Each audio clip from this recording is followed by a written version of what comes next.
ખાસ કરીને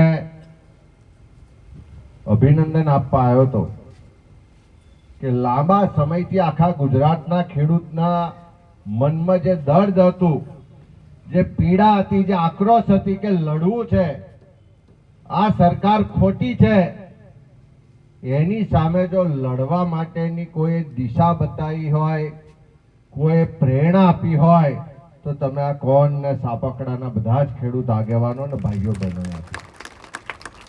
તમે અહીં થાંભલો નાખવા આવ્યા ને લડ્યા, એ પોલીસ સામે લડ્યા, તંત્ર સામે લડ્યા. જો ઝૂકી ગયા હોત તો આખા ગુજરાત દેશ ને દુનિયાએ નોંધ ના લીધી હોત, પણ માર ખાધો, ઢસડીને લઈ ગયા, તેમ છતાં પણ મક્કમતાથી લડ્યા અને આહવાન કર્યું તારે ટ્રેક્ટર લઈ અને છેક અમદાવાદ ગાંધીનગર સુધી આયા.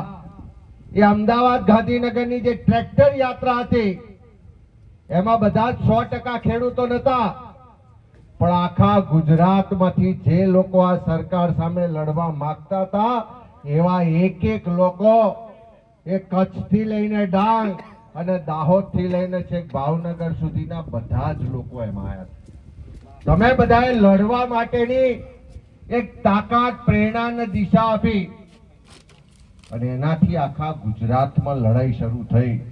તમે હમણાં જુઓ કે સાણંદમાં પેલા ખેતરોમાંથી પાણીની લાઈન નાખવાની, ત્યાંના ધારાસભ્યને કીધું, સંસદ સભ્યને કીધું, સરકારને કીધું, કોઈ ના માન્યો, પણ એ ખેડૂતો જાતે ભેગા થયા, સત્યાગ્રહનો માળો બાંધ્યો, બીજા આજુબાજુ ગામના ખેડૂતો આયા, બધા જ સમાજના લોકો આયા અને ભેગા થઈને લડ્યા.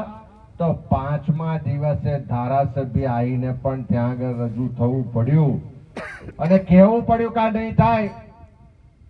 હજુ કોઈ જગ્યાએ જેતપુરમાં સત્યાગ્રહ છે, ઉપવાસ છે, દક્ષિણમાં જયેશભાઈ ને બધા લોકો સતત લડે છે, કચ્છમાં લોકો લડે છે, આખા ગુજરાતમાં ખેડૂતો હવે અન્યાયની સામે રસ્તા પર ઉતર્યા છે. મારે તમને એક જ પ્રશ્ન પૂછવો છે, આમાંથી ટેક્સ કેટલા લોકો ભરે છે? હાથ ઊંચો કરો તો. અડધા નહીં ઊંચા કરતા. બધા જીએસટી આલીએ છે કે નહીં? બજારમાંથી કોઈ પણ વસ્તુ ખરીદવા જઈએ તો જીએસટી લાગે છે? તો હવે હાથ ઊંચો કરો તો કેટલા ટેક્સ ભરે છે?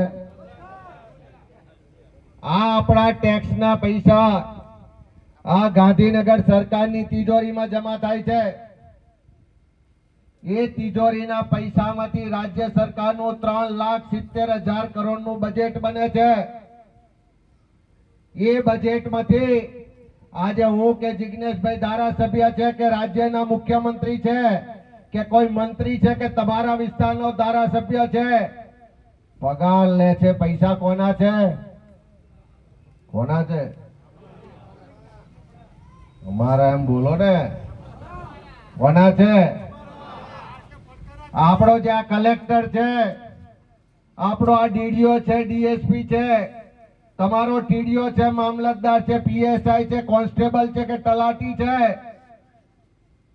એને જે પગાર મળે છે એ પૈસા કોના છે? આ જેટલા પણ રસ્તા બને છે, જેટલી પણ કેનાલો બને છે, જેટલી પણ સ્કૂલો, કોલેજો કે દવાખાના કે વિકાસના કામ થાય છે, એ પૈસા કોના છે? તો આપણા પૈસાથી ધારાસભ્ય પગાર લેતો હોય, આપણા પૈસાથી સંસદ સભ્ય પગાર લેતો હોય, આપણા પૈસાથી મંત્રી કે મુખ્યમંત્રી પગાર લેતા હોય, આપણા પૈસાથી કલેક્ટર, ડીડીઓ કે ડીએસપી પગાર લેતા હોય, અને એ આપણી વાત ના સાંભળે તો શું કરવું જોઈએ? પારો પાડવો જોઈએ કે નહીં? હા, નેપાળ વાળી થવાની શરૂઆત જ છે. હવે બીજા નંબરે બાબા સાહેબ આંબેડકરે બંધારણ આપ્યું. આપણને બધાને સૌથી કિંમતી, સૌથી મોટી તાકાત આપી. કઈ તાકાત આપી? મતનો અધિકાર આપ્યો. વડાપ્રધાન મોદીના મતની કિંમત 1 છે અને સાપકડાનો કે કૌનનો જે ગરીબમાં ગરીબ ખેત મજૂર છે એના મતની કિંમત પણ એક છે. ધારાસભ્ય કોના મતથી, સંસદ સભ્ય કોના મતથી ચૂંટાય, ગાંધીનગરની સરકાર કોના મતથી બને, દિલ્હીની સરકાર કોના મતથી બને, કોના મતથી બને છે?